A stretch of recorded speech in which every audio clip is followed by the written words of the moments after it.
the Let's Talk About Life series. From today onwards, I'm going to be sharing a chapter each week, a chapter from my new book that's available for pre-order. It's been on live, available for pre-order for the past week. Hi, Lisa. Hi, Nicholas. Hi, KJ. Welcome. So glad you could join us. So today I'm going to be reading a chapter, A Beginning I Didn't Expect. And for many reasons, it feels like a beginning I didn't expect, not just for the start of the chapter, for the start of the book, but also doing this with you live on Substack. I had an idea a few weeks ago to record a chapter being spoken out loud each week, but I had the bright idea of recording it all on Zoom and not having to do it live. And then when the idea came through to do it live, that felt like it was pushing me out my comfort zone quite a bit. I am not, is my camera not on? Let's have a look. It normally just comes on. Let's see. I'm a bit of a technophobe. If you know me well, you'll already know this kind of thing. Normally I just jump on here when it's already on. Can you hear me okay as well? Someone let me know in the chat. Hi, Migraine Girl. Hi, Maya, if I'm pronouncing that correctly, Maya. Just trying to sort out my camera, because you should be able to see me. You can hear me fine, you just can't see me. Good, I'm glad you can hear me. I don't even know what to do. Does anybody else know what to do? Like I said, I normally jump on lives and the camera's normally already on. Must be that part of me that doesn't want to be fully seen. Thanks, Migraine Girl. Yeah, I normally jump on and I'm normally already on the camera, so I'm not sure why I'm not on camera. Welcome, Crystal. I'm just trying to sort my camera out because it's normally already automatically on. Here we go. Yay! I was just saying, there must be part of me that just doesn't, maybe not feeling quite ready to be seen. I've moved through the discomfort of doing this live. I found it very, very, very out of my comfort zone, but as we know, sometimes we are aware that that's where the growth happens. So I have felt more excited than uncomfortable, certainly for the past few days. But turning up now, and I was just thinking, kind of trying to have a think about what I was going to say, how I was going to introduce this, what I was going to share about myself, especially for those of you I know. Oh, bless you, Mary. You look amazing. Do you know what? Thank you. I will receive that. I'm due on my period tomorrow. I'm feeling really tired. This is the most vulnerable part of my cycle now, health-wise. For many years, I would lose over 2 weeks of the month, 2.5 weeks a month, just to two menstrual migraine attacks only. That was without all the other different types of migraine attacks. So I'd spend 6 days in bed, severely ill, unable to eat, speak, drink, or move. I'd spend recovery from those periods. They would be split into 2 lots of 3 days. I'd spend recovery feeling like I'd been beaten up all the way around the inside of my head and like my stomach had been ripped out. And I know those who are familiar with living with chronic and disabling illness, we will wake up on those days feeling like we've been run over by a truck. So that was pretty much kind of the recovery of that side of things. And now, I'm tired, but I'm just tired. We've got another week or so to go yet.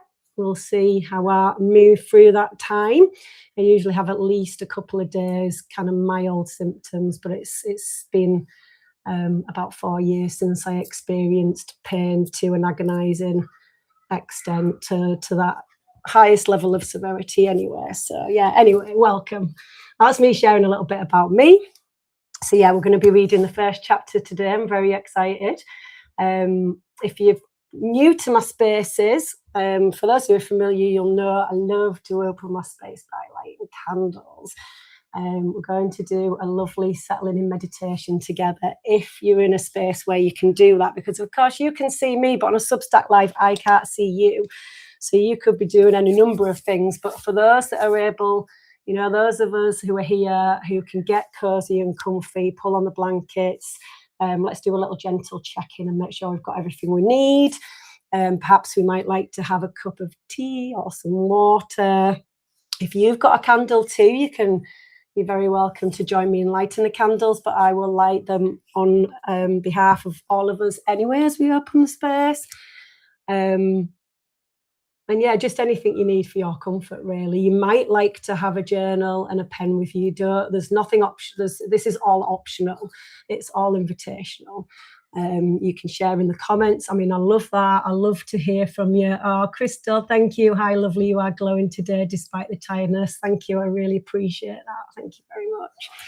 Do you know what? I feel all right. I feel all right. And there's been a long time in my life where I didn't know that I'd be ever saying those words or even appreciate, hi, Katie, welcome, or even appreciate how much of enough, I can't get, that's, yeah, how that is enough to feel all right.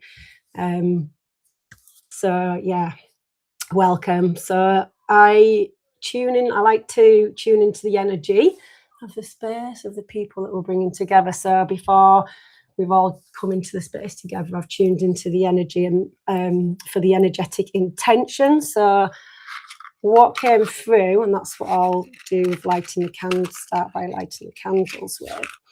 The energetic intention for today has come through as peace.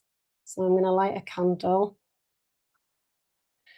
in honor of peace. The second one has come through as love. And the third one as understanding. Peace, love, understanding. Perhaps you can connect with those straight away. Yep, that's, oh, let me bring myself back here. Yeah, perhaps you can connect with those straight away. Peace, love, understanding. Welcome, Judith. Nice to have you here. So many of us. Amazing. Maybe it feels like wishful thinking. Maybe you connect with one more than the other. Maybe we connect with them each in different ways. So I invite you to become curious about that, or draw your attention to that. Perhaps you feel some of it some of the time. Perhaps you'd like to feel or experience more of it. See how that settles with you. And then, yeah, let's spend a few moments just allowing ourselves to really arrive, to really land in this space, leave everything that's happened before we've arrived in this space today, whether it's this morning where you are when you're catching up or listening to this, whether it's this afternoon like it is here, later in the afternoon as it is here in England at the time of recording, or another time elsewhere. But yeah, let's take a few moments to settle in if you're in the space where you can do that. So get cozy, get comfy, or as comfy as you can. Feel free to move and wiggle around. We don't have to sit still in this space. We're not monks. We can honour ourselves and tend to what we need and bring in what we want or what we can. If you'd like to close your eyes, you're welcome to join me in doing so. Alternatively, you can just take a gentle gaze to a space in front of you, whether it's a wall, a floor, a ceiling. If you prefer to keep your eyes gently open. And let's start by finding our breath. And what I mean by that is meeting our breath where it's at. We're not here to change anything or fix anything. We might, of course, want to, and we can welcome that in as well. We can make space for that. But in this moment, we're not looking to fix or change our breath or our way of breathing, simply to meet ourselves as we are. and as our breath is in this moment.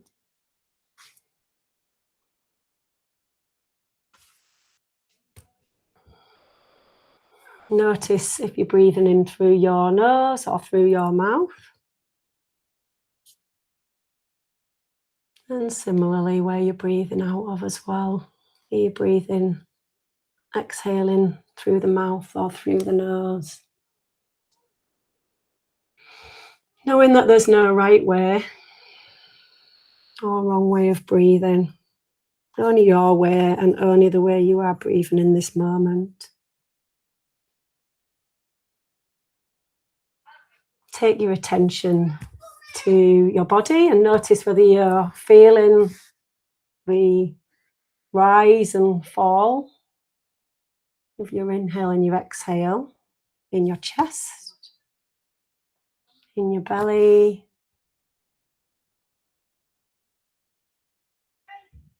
one or the other, a little bit of both. Just notice where the rise and fall of your breath is along your torso.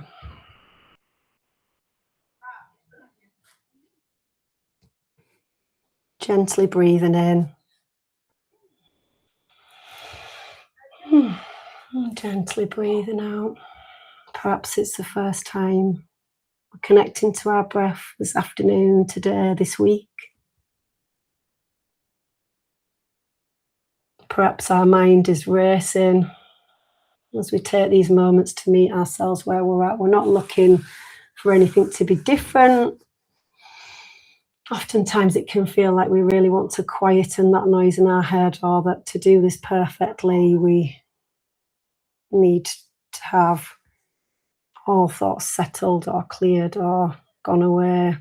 But most often, if you're anything like me, it'll be running on in the background, reminding us of all the things that we need to do, that we should be doing, that we could be doing, that are left to be done.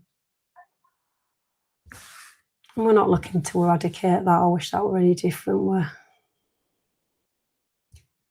here to make space for that, to allow that, to give our voice permission to be there as we continue gently breathing in and gently breathing out.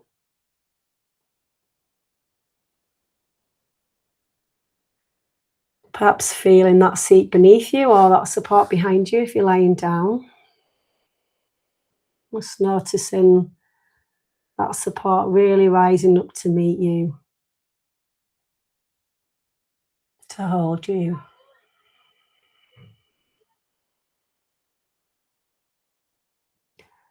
And know that you can come back to your breath at any time throughout today's circle together. We can reconnect with that feeling of the seat beneath us or the support behind us anytime as well.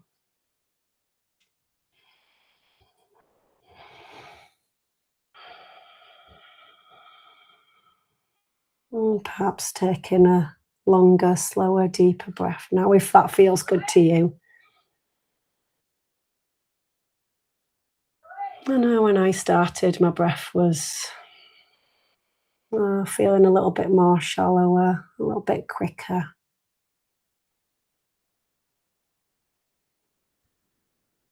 And now it feels a little bit more open, a little bit more expansive than it did before. Notice if that's similar for you or different.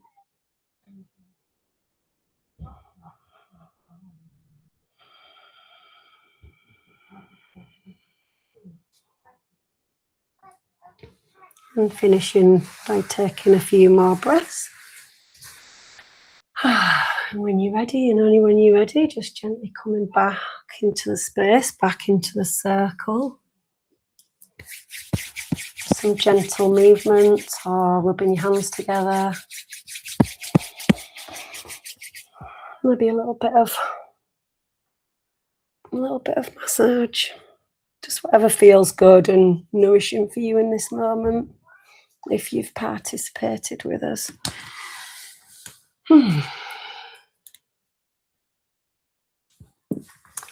Welcome once more. So yeah, let's make a start.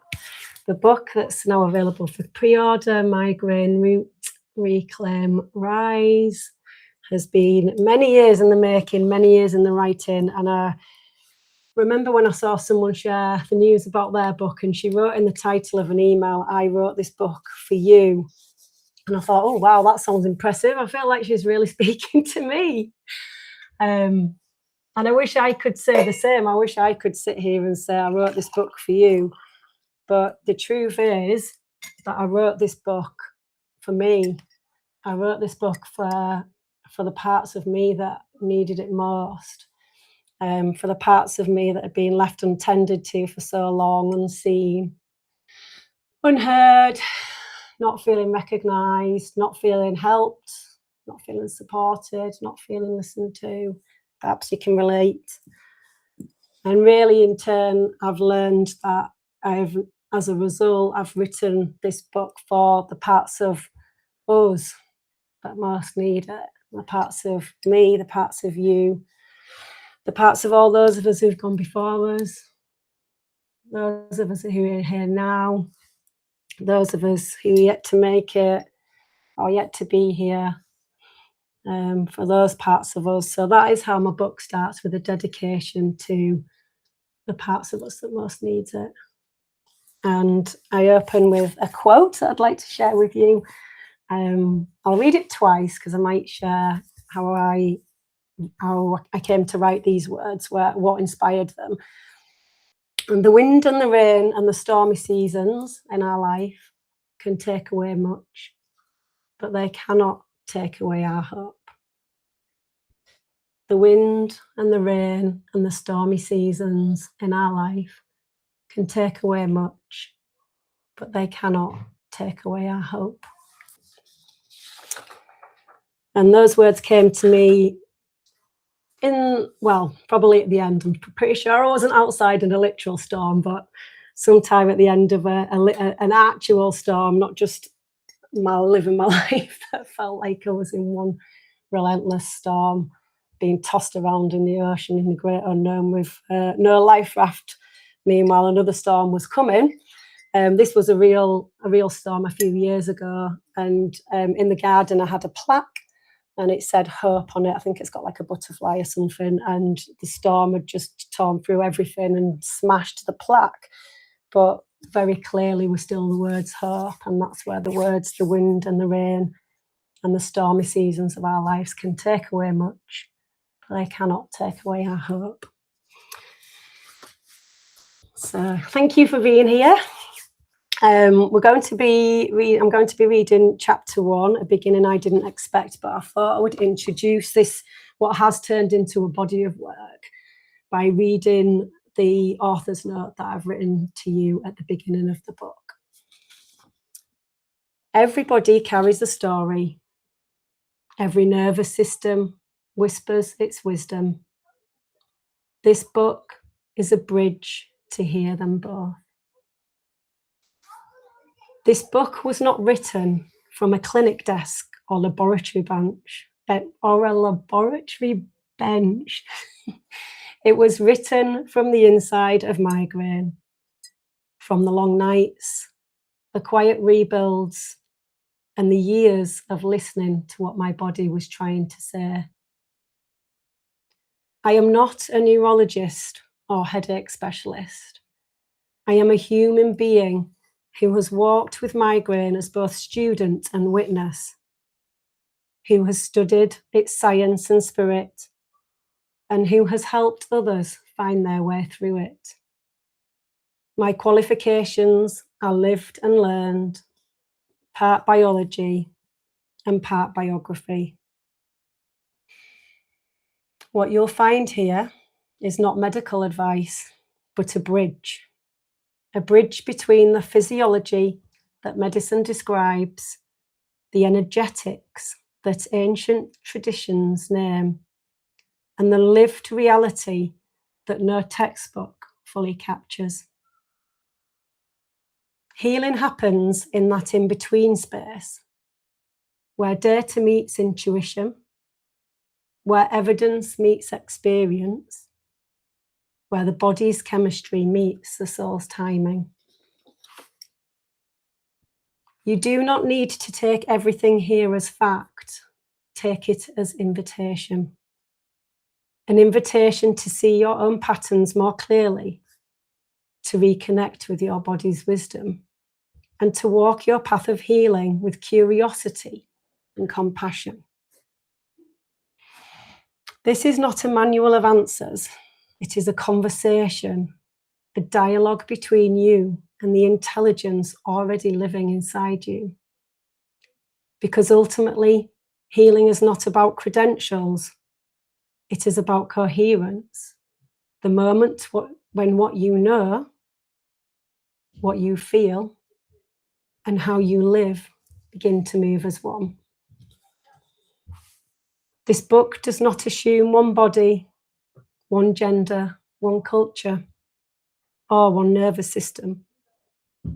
It has been written with deep respect for the diversity of bodies, identities, and lived experiences shaped by migraine and chronic pain.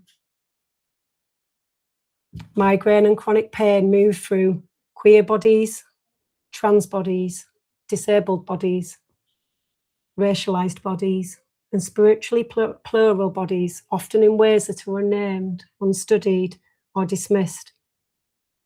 Throughout these pages, I name patterns, populations, and systems not to divide, but to illuminate where understanding has been missing and care has fallen short. No single chapter, framework, or language can capture every experience. If at any point you do not see yourself reflected, this is not an erasure of your truth, but a limitation of language and scope. Take what resonates, leave what does not. Your experience is valid, even if it does not match any description, statistic, or story here.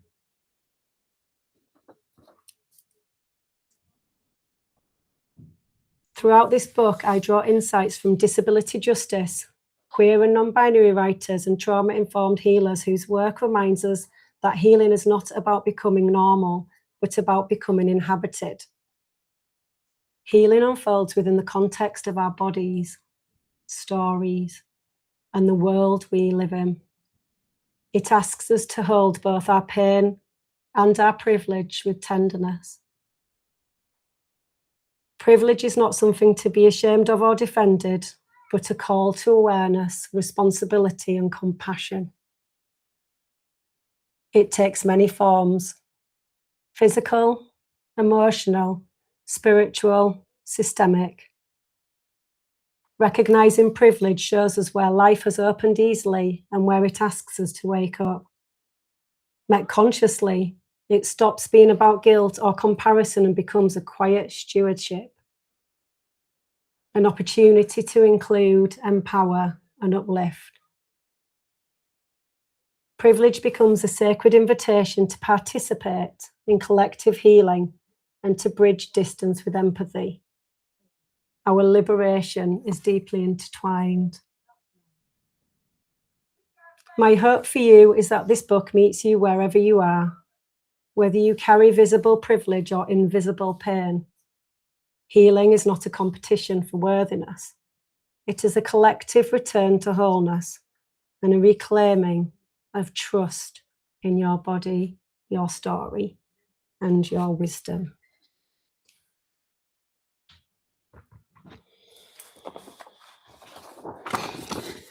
Chapter 1. The morning my soul spoke louder than my fear, a beginning I didn't expect.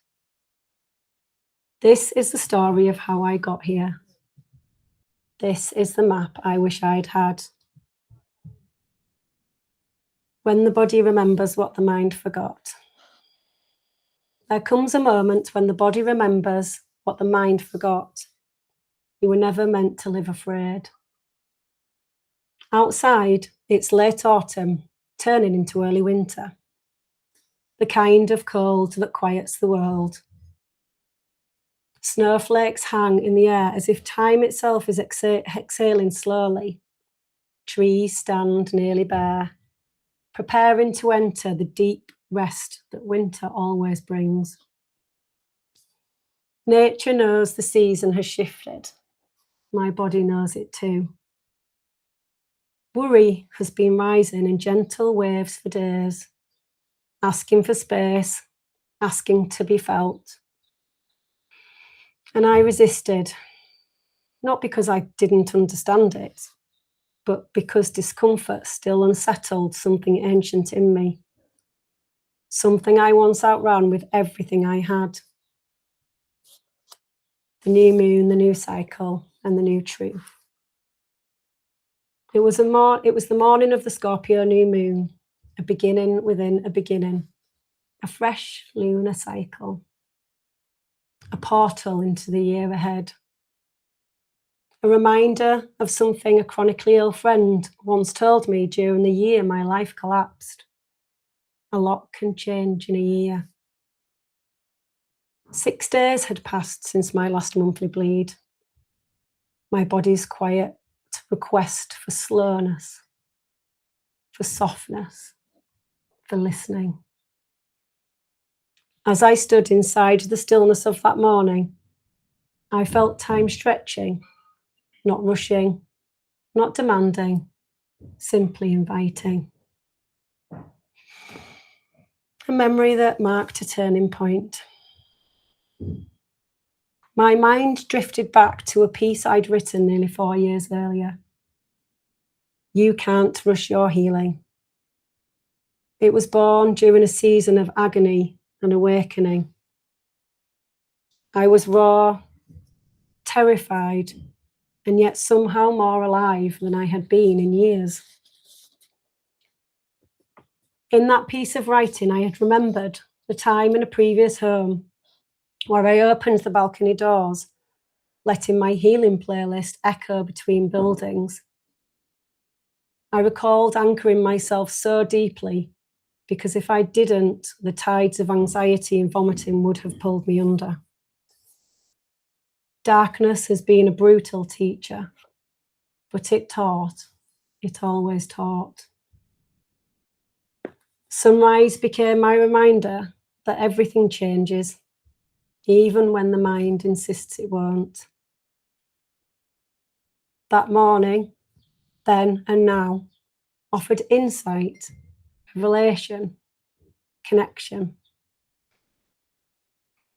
Proof that healing is rarely visible from the outside and often misunderstood, even on the inside. Everyone has their darker days, but there is always room for the light to get in, if we let it. What a full life means to me now. Recently, I've been contemplating what living a full life truly means. It came up in a circle I was facilitating. It lingered in me for days. A full life now looks like an intentional morning, slow, rich, present. I wake early. My list of what I've already done is long, and yet nothing felt rushed. Sauna, cold plunge, red light, tea on the windowsill, 2 chapters of a book read, a scroll through socials, a 6-minute voice note, some online networking, a Substack message confirming intended alignment, especially around chapter, the intelligence of malfunction, a little processing, and still it's only 9:13 a.m. Here I am, living more in a morning than I used to live in a day, breathing more, feeling more. Existing with a fullness I once believed was reserved for other people. Why aren't we raising the bar? Who says you can't heal dysfunction? Who decided only a rare few get their nervous systems back online? balanced hormones, reduced inflammation, a life that feels like theirs again. Why do we talk about healing as if it's a luxury? Why aren't we raising the bar? Be here now. The guidance I kept receiving was simple. Be here now. Now that my nervous system feels safe, now that my body is no longer screaming for survival, presence is all my soul wants. And yet the mind still whispers its tired old story. Surely you weren't that ill. Surely you're exaggerating. Surely nothing was ever wrong. The mind fights for familiarity, even when the familiar nearly destroyed you. The snow, the silence, the enoughness. Snow starts falling thicker, settling on the garden. I look up from the keyboard, soften my focus, expand my vision. There is more than the noise. There is more than the status quo we are told to uphold. And the cost of upholding it is heavy. The woman who knows what she needs, who knows what matters, who is no longer driven by fear or perfection. I am taking action, but only after being. Small steps leading to giant shifts in their time, in their space, aligned, not forced. For a full year, the message was stay strong. In more recent years, stay true to vision. Now the whisper is clear. You are enough. Take notes, little Amber. You'll need this knowing for where you're going. Before this peace, there was pain. Mornings like this were once unthinkable. Before enoughness, there was depletion. Before presence, there was pain. Before alignment, there was only survival. There was a time my body malfunctioned so loudly, I could not hear myself think. When my nervous system knew only chaos. When the world felt unbearably big, and I felt unbearably small. To understand this morning, this clarity, this steadiness, you must understand where I came from. This is the beginning of the story. This is how I got here. This is the map I wished I'd had. And this morning where my soul spoke louder than my fear, is where the next part of the journey begins.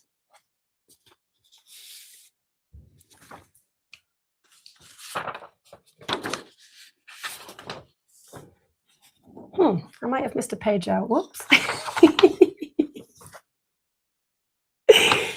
Hopefully there was space for those words to land. Even if I have, I'll not worry about that now. To complete the chapter, I hope you enjoyed listening to that. Thank you for hearing me. Thank you for witnessing me, and thank you for being here with me. Each chapter in Pathway 1, which is my intention to read this pathway week by week. Each one comes with a gentle invitation or ends with a gentle invitation at the end. And I thought this might be one that we might sit in this space together and move and feel our way through. So if you'd like to join me, you're very welcome. I'm going to read through a short piece. I'm going to take us through a little meditation, another guided meditation, but this time with some gentle questions. Oh, thank you. Beautiful, beautiful message. Oh, thank you so much. Oh, this is really reassuring. Thank you. I really appreciate it. That was beautiful. Thank you. Amazing. Thank you for sharing. Wonderful. Really resonated with me. That's my dream. Yeah. I just want us all to, take what resonates, leave what doesn't, of course, leave what doesn't. We might come back to that another time, we might not. But yeah, I'm really glad you're feeling it. Thank you. So yeah, the gentle invitation. So through this gentle invitation, we're going to step into the energy of the Scorpio new moon portal, which was at the time when I was writing the chapter. And I believe I wrote that chapter last November. So yeah, that kind of new moon portal takes us into a moment of quiet potency, a threshold that is asking nothing more of us, nothing more of you, nothing more of me than honesty, presence, and willingness. And like I mentioned at the beginning, and just as a reminder, we can come back to our breath anytime, any moment, anytime we choose. We can feel that seat beneath us, that support behind us, rising up to meet us, to hold us. So like late autumn, early winter, this is the season of deep rooting, a season of going inward, the season where the unseen begins to stir. And let this be your reminder, like my friend once shared with me, a lot can change in a year. Not because you force it, not because you chase it, but because you create space for what wants to rise. So for now, take a slow breath. Once more, let's feel that seat beneath us, that ground supporting us, holding us. Let's imagine for now, because, well, for those of us in Britain anyway, where the season is summer, we'll have to imagine it because it's pretty warm here. But maybe it's the same for you where you are, or maybe it's already winter. But let's imagine or connect with the trees outside being bare as they are in winter. All the leaves have been shed, surrendered, unhurried. Let's perhaps invite that season, that part of nature, that time, to teach us something about where we might feel we are. We don't need to know what the next 12 months will bring. I'm sure there's a big part of us that wants to know what's coming, but we don't always need to know. We don't always need the map. We don't always need to predict it or be ready for it. We only need to be here. So here, visualizing or imagining the beginning of a new lunar cycle in the quiet, after the worry, in the place where the soul speaks before the mind can catch up. Whatever is ready to transform will make itself known. Our only job is to listen and to trust that what begins gently can reshape everything. A lot can change in a year. Let this be the moment where change begins to move toward you, rather than the moment you push yourself toward change. Welcome to the doorway. You are exactly where you are meant to be.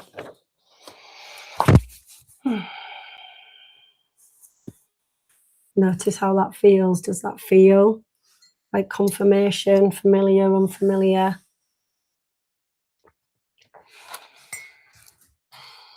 Let's settle back into our spaces once more. Adjust in any way you need to. Lie back. Get comfy.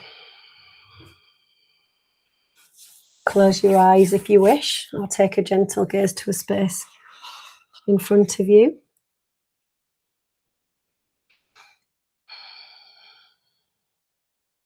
Once more, feeling that seat beneath us, any support behind us, holding us, rising up to meet us. Perhaps even getting a sense of roots leaving your sit bones, the lower part of your back. Imagine them going deep into the ground, through the floor, into the earth. Down, down, down.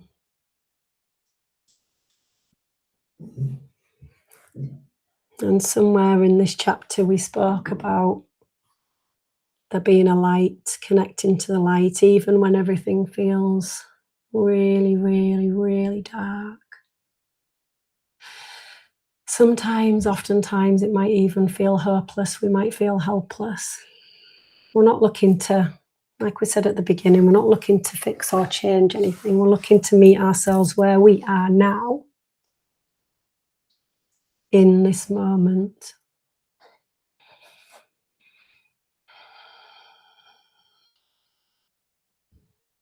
And perhaps getting a sense of our body seated or laying down, a sense of where we are in the room, in the space that we're in relation to the doors, the windows, walls, floor, ceiling. And again, once more, our body. Perhaps you can connect with there being a light, a flicker of a light. Perhaps it doesn't feel like there's any light at all, so we can always bring to mind, if that's the case, we can always bring to mind the light of a candle, the flickering light of a candle.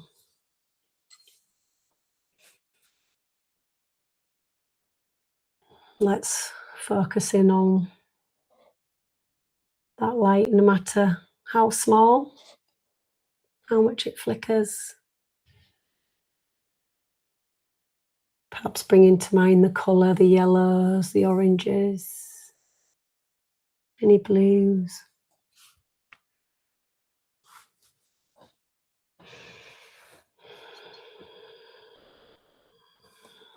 And then gently asking ourselves the question, and if we want to, remember this is all by invitation. But if it's something you'd like to ask yourself, ask what matters to me in this moment. What matters to me in this moment?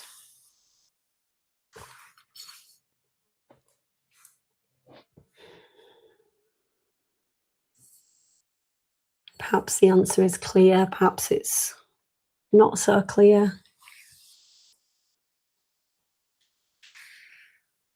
Maybe you already know. Maybe it comes through as a surprise.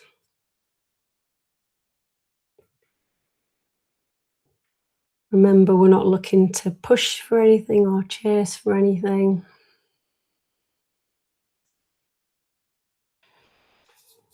In this moment, we're simply asking the question, what matters to me in this moment?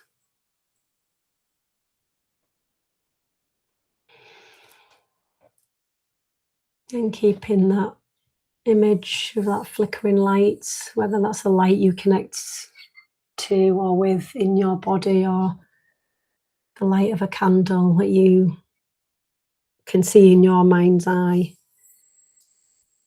What does this flicker of light need you to know? What does this flicker of light need you to know?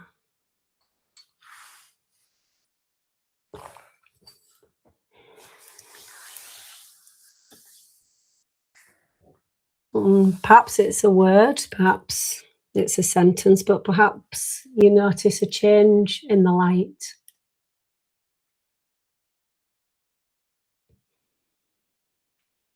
Perhaps it grows brighter, it might grow smaller.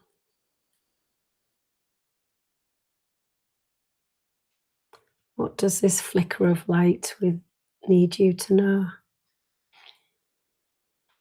Perhaps it's a feeling, or a knowing, or a not knowing. Perhaps this is a moment for simply asking.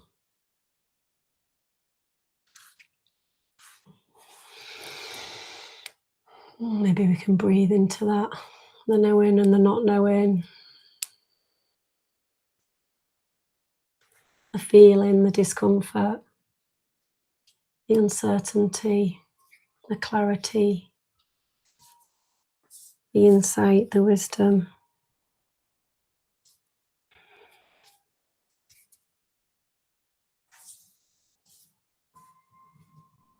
What does your loving voice need you to hear? Or ask yourself, what does my loving voice need me to hear?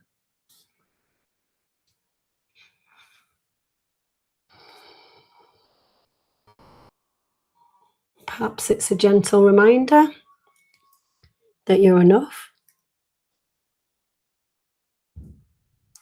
that you are loved. Maybe it's something else.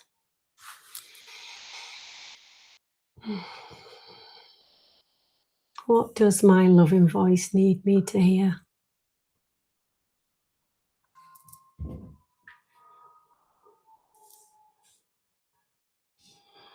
Perhaps it feels welcome, inviting, brand new. Some of us, it might be the first time we've ever asked ourselves that question.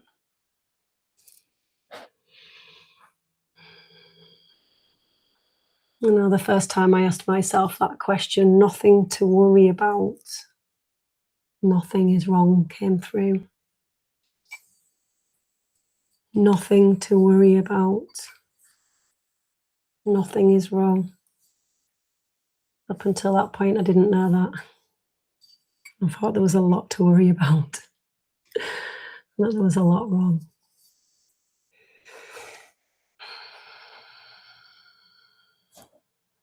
Let's take a few more gentle breaths as we allow any insights, any feelings, any knowings to gently come back with us, back into this space, this circle together.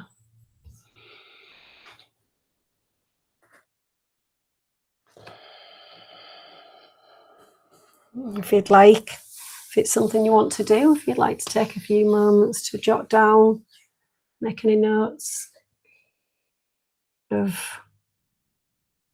how that experience was for you, how it felt, anything that came through, any words, any thoughts, any feelings. What was it like to visualize, bring to mind a light? Did that feel like something you could do or something you weren't sure of?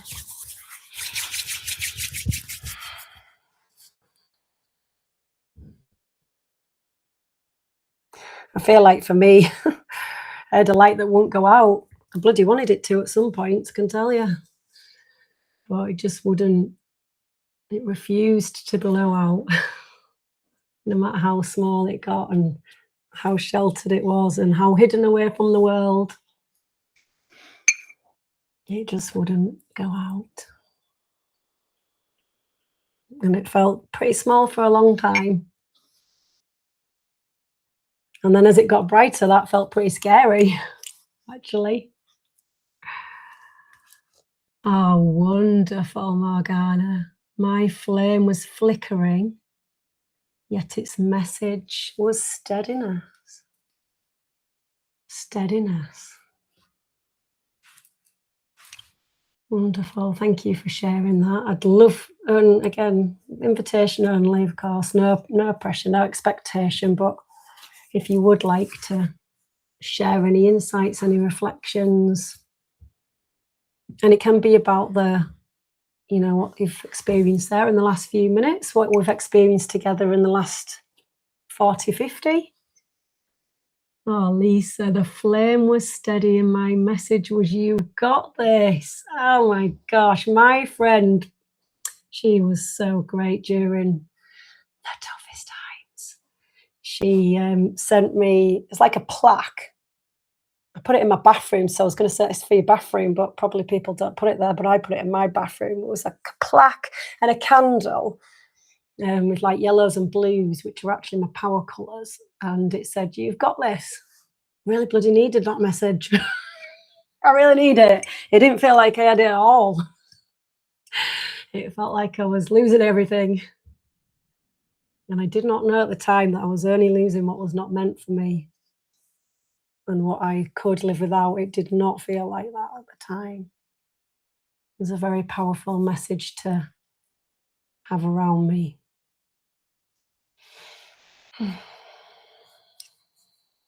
Steadiness, you've got this.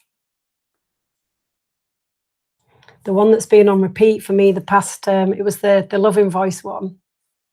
It's been the same message on repeat. I dip in and out. Sometimes I'll do this practice weekly, less so. Sometimes I go through a period of time where I'll try practice daily. And by daily, by the way, sometimes that looks like every other day. It doesn't actually always look like 30 days of the month or what have you.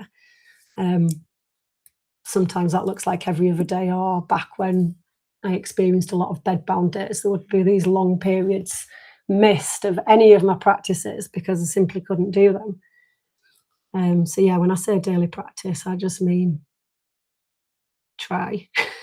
Ad hoc sometimes. Roll with it. Do great. Miss a few. Return to the practice. That's what it's become all about for me in any case. So yeah, anyway, last year I was doing it, I say every day, I'd say a lot of days.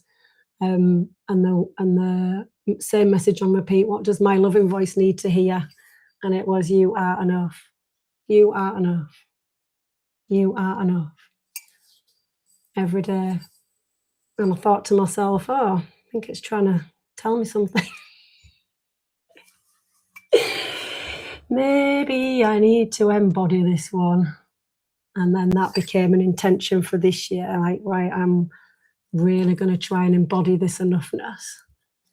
Try and feel enough in my body. Try and feel enough in the way that I show up, imperfectly, imperfect in every way, every day. And try and really feel it in every cell.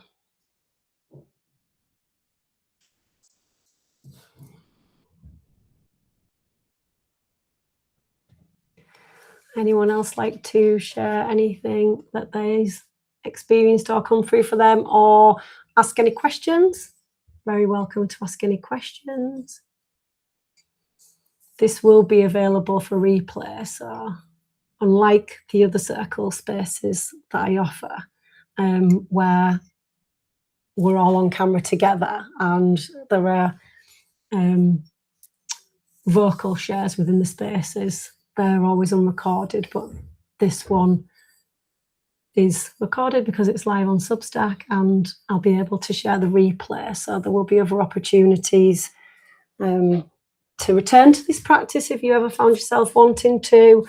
We'll be meeting again next week. The next chapter, I'll have to check because I can't remember it off the top of my head. When awakening costs you everything. Familiar. When awakening costs you everything familiar. That's next week's chapter. Oh my God, Morgana, I really needed to hear who knows what can happen in a year, or whatever was said exactly there.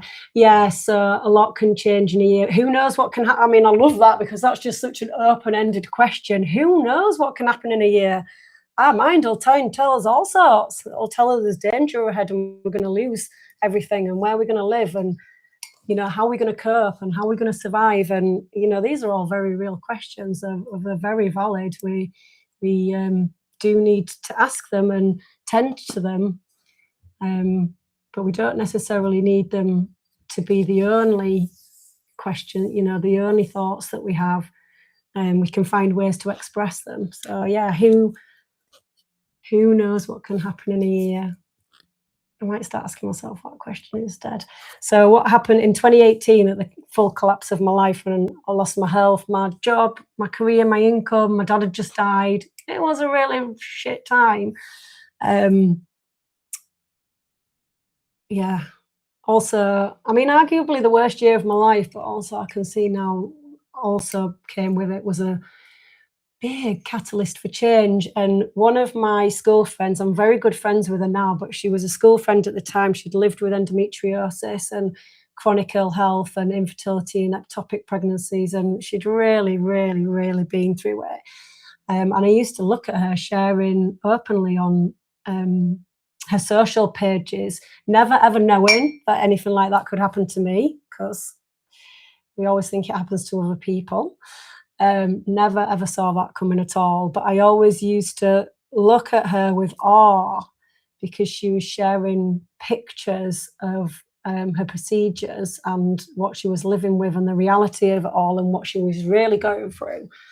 And I was in awe because I felt like I could never, ever, ever do that myself. And so, yes, when everything happened in 2018, that happened, she was one that I was desperate to speak to someone, and people who got it, people who understood the hellscape that I was living with all day, every day. And she stepped forward and she said, Amber, a lot can change in a year. And that really, really, really stayed with me. It really stayed with me every year. And now even me and my partner have conversations around this. So we did the same last year. We were sat not knowing what this year was going to look like for us because he'd set up I'm writing the book, I'm dedicating everything to that, and he'd set up his own business. He'd been treated quite poorly in the corporate world and it cost him his job. So he set up his own business and he was still getting off the ground, and we had no clue what this year was going to look like. We had no clue if I'd have any money coming in, how much, whether it was going to be enough to cover our bills. It was a really uncertain time, and we just kept reminding each other a lot can change in a year. A lot can change in a year. We don't know yet what next year is going to look like. Sending much love, felt love for all your words you shared, for sharing those depths and transforming them into words. What an alchemy. Thank you, Juditha. Thank you. Yeah, it's been wonderful. Wonderful. I'm so glad you're here. Thank you for being here. So, yeah, okay. Let us bring this space to a close. Like I say, we'll be meeting the same time every Tuesday. I'd love to see you back next week if it aligns. If not, it will be available on replay. And also, it might be that some chapters naturally speak more to you than others. So I look forward to whichever ones do. We'll close the space by blowing out the candles for the energetic intention that we started with at the beginning. So we'll blow out the first one for peace. That just blew out of my breath naturally. I didn't even blow it. Love. Understanding. Wonderful. And all being well, I'll see you next week. Oh, we'll finish with Karen's message. It feels so comforting to know other people feel the same. Thank you for sharing. What a beautiful note to end this on. It feels so comforting to know other people feel the same. Thank you. And remember, a lot can change in a year.